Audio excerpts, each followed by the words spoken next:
Okay, we'll start with this. A second look at Zuffa Boxing's landmark Sky Sports deal for 5 UK events per year. The deal will see all Zuffa Boxing events broadcast on Sky Sports in the United Kingdom and Ireland, the ones that are happening here in the United States. Zuffa will also look to stage at least 5 shows per year on UK soil. So they're supposed to have 2 of those events already on schedule. Callum Walsh fighting in Dublin, Ireland, and Chris Billam-Smith's recently announced fight against Ryan Rozicki in his native Bournemouth. You have to imagine that if Chris wins, they would then move to do the Jai Opataya fight in the UK, as that would be an easier fight to sell over there than it would be over here. A Brit and an Aussie? On the back of Chris Billam-Smith's marquee value in Bournemouth, you could sell that fight, but here in the United States, that'd be a tough sell. Zuffa Boxing chief Dana White said, "The UK has played such a pivotal role throughout boxing history. The fans there are some of the most loyal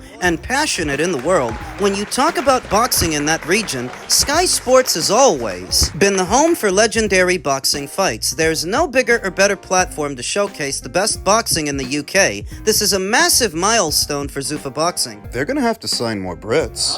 Sky have been out of the sport since the final event of their deal with Boxer, which was headlined by Callum Simpson and Ivan Zuko last June. After Sky's fruitful decade-long partnership with Matchroom Boxing ended in 2021, their future as broadcasters of the sport was an uncertain one, particularly after they decided not to renew their 4-year contract with Boxer last summer.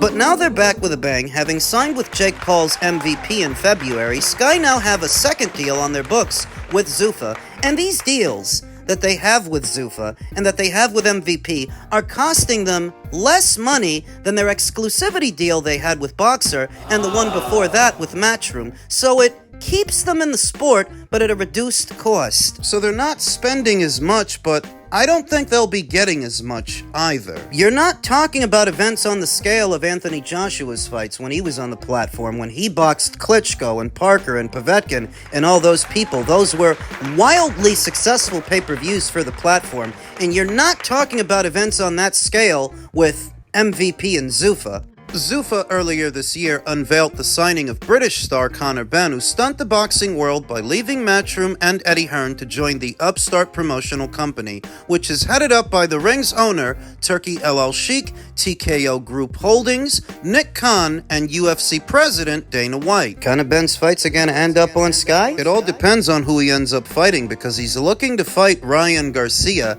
and I don't know that Oscar De La Hoya is just gonna truck him over to Zuffa and Dana White to be content for him. I would think they need a middle ground, a mediator for a fight like that. Enter Turki El Sheikh and his Ring Magazine cards. And Riyadh season, that card in particular, that fight could be very big if they get it over the line. And I imagine the breakdown might look something like Sky Sports having the rights for the fight in the UK and Ireland, and DAZN having the rights for the fight everywhere else, if Oscar actually lets Ryan do it, and I think he should. It's a winnable fight for a lot of money. If they could theoretically get that fight over the line and deliver it to Sky Sports, that would be one of the bigger fights the platform would have seen in recent memory. Zuffa's UK acquisitions, Conor Benn, Chris Billam-Smith, and to a lesser extent, Callum Walsh. I think they're going to need more Brits. I think they're going to need more acquisitions, more signings from more fighters within that region to be competitive against Eddie Hearn and Frank Warren, who are the biggest names in UK boxing, UK promotion,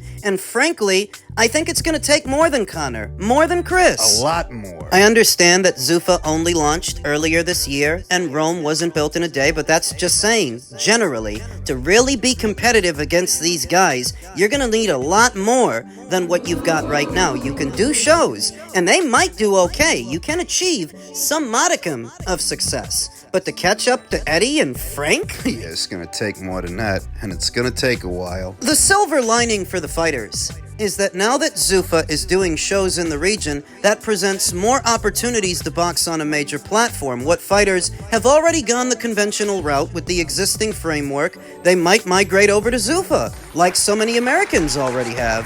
Now bear in mind that we're only really talking about 5 shows in the UK per year, so you can't just take in a whole exodus of fighters. You only have so many slots only so much room. There's only so many of them that you can actually use, but I do think if you're gonna do shows in the region, you are gonna need more Brits. More than just Connor, more than just Chris, just a few more. And I wonder if Zuffa doesn't already have a point man in the region to help them sort things out. Famed promoter Mick Hennessy, he left the game a long time ago, but as a consultant, he could probably help. And what about Izzy of GBM that used to have a deal on DAZN? I wonder what he's up to and if they can't use him as a point man in the region. Men's super middleweight news. Jaime Munguia wants to win a title at middleweight after the Resendiz clash. After beating Saddam Ali for the WBO junior middleweight strap in 2018, Munguia made 5 defenses before heading to middleweight.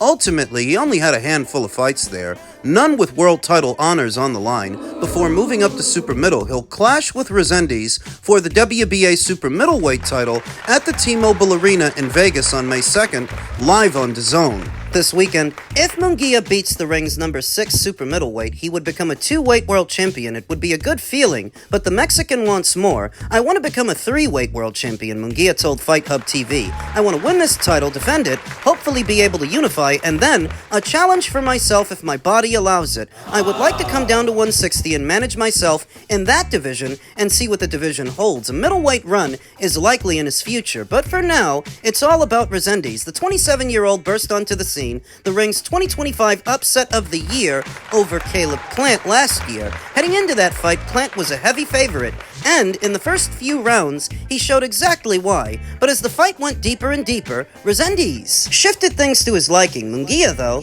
promises that Resendiz won't have things go his way. I feel like Caleb underestimated him a bit, maybe took him a little bit lightly, Munguia said. Look at what happened in the fight. In the first 4 rounds, Caleb was doing well and he was winning. All of a sudden, Resendiz gets him with a shot and he loses respect for Plant's power, and everything that transpired after. That's not going to happen here. I'm going to be able to establish myself. That's what I'm looking to do on May 2nd. Just to end up moving down. If Jaime Munguia is courting the idea of fighting for a title in the middleweight division, I don't think it's in the distant future, I think it's in the near future. It would have to be, because getting down there isn't going to get easier over time, it's going to get harder. And right now, there's an area of opportunity in the middleweight division that's a lot weaker. The super middleweight division is deeper than 168. If Jaime Munguia beats Resendiz this weekend, and I think that he's going to, there are a lot of people that are going to come after him. Whoever's not already booked to fight Canelo would be looking to fight Jaime, and I think he knows that. I think Eddie Reynoso knows that. And what is a deeper division, the crux of it is, if you're looking to do this, it can't be because you like your chances in a lot of those fights. I mean, Kevin Lele Sajo, Christian Mabili, any one of those guys could be a handful for Jaime. Hamza Shiraz, he could be a handful for Jaime. Bektemir Melenkuziev could be a handful for Jaime. So that if you become a champion at your 2nd weight and your immediate plans afterwards are to move down, Ozelis Iglesias, the newly minted IBF champion, he would be gunning for a Jaime Munguia fight. Whoever isn't going after Canelo and whoever doesn't get him is going to be looking to get Jaime. They know that, so they see an area of opportunity in a weak, very weak middleweight division, the weakest I've ever seen it, the weakest it's ever been, to where Yanni Bekelim Kanalai was just stripped of one of his titles, the IBF. Carlos Adames is set to vacate his, the green and gold title. He's moving up. And you know that's likely the title that Jaime is targeting. And you know the WBC would likely be happy to have another Mexican champion in the middleweight division. Let's not kid ourselves. They're very partial to Mexican fighters because they're based out of Mexico. They're doing everything they can to put their title back in Canelo's hands at 168. I think they would do something similar for Jaime at 160. Win or lose, it does look like he's gonna move down. But can he really get down there safely? Cutting the extra 8 pounds to make middleweight. Perhaps he can, with a couple of smoothies and a couple of milkshakes and some protein powder, wink wink. Meanwhile, the reigning champion Resendiz sees beating Munguia as a path to fighting Canelo next year, where It could actually happen much sooner than that. They haven't settled on Canelo Alvarez's next opponent yet. That fight will take place around the time of Mexican Independence Day, a customary fight date for Alvarez alongside Cinco de Mayo. Alvarez is missing out on fighting around the time of Cinco de Mayo this year as he recovers from left elbow surgery. But if Alvarez is all systems go for May 2027, one of the strongest candidates to get a call would be current WBA champion Armando Resendiz. He's thinking they'll call him next year. I'm thinking they might call him this one, for September. More so if Resendiz beats Alvarez's former rival turned teammate in the Eddie Reynoso coached Jaime Munguia on the David Benavidez vs. Zurdo Ramirez undercard this Saturday night at the T-Mobile Arena in Vegas. If I beat Munguia, I'll be one step closer to achieving a potential fight against Canelo,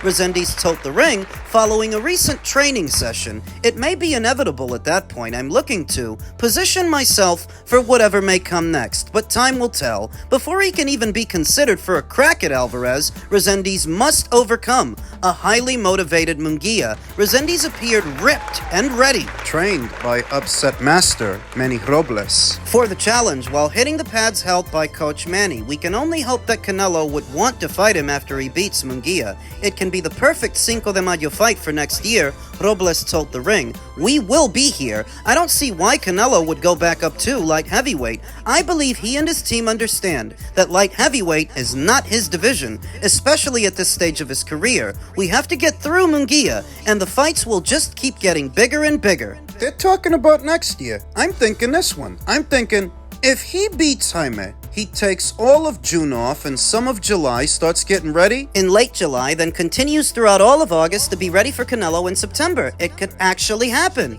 on that timeline. Why should it? Because Armando Resendiz presents a beatable style for Canelo, just like Christian Mabili, but comparatively, Armando is more beatable than Christian Mabili. That would make him the ideal opponent. Resendiz's stock is at an all-time high after scoring the Ring's upset of the year for 2025, a split decision win against Caleb Plant, yet another common opponent with Canelo Alvarez. Jaime would be the second. He won the interim title in beating Caleb Plant in upset fashion. Then the sanctioning body elevated Resendiz to full champion once undisputed champion Terence Crawford retired. Resendiz will defend his crown for the first time since he upset Plant. Would you believe that fight was a year ago? That was in May of last year. His performance against Plant was an unexpected one from Resendiz, who was coming off of a February tune-up win in Mexico following an 8th-round stoppage loss to the since-fated Elijah Garcia in September of 2023. It's going to be a tough fight against Munguia, Robles said. Resendiz learned a great deal from the Plant fight, and it took him to another level.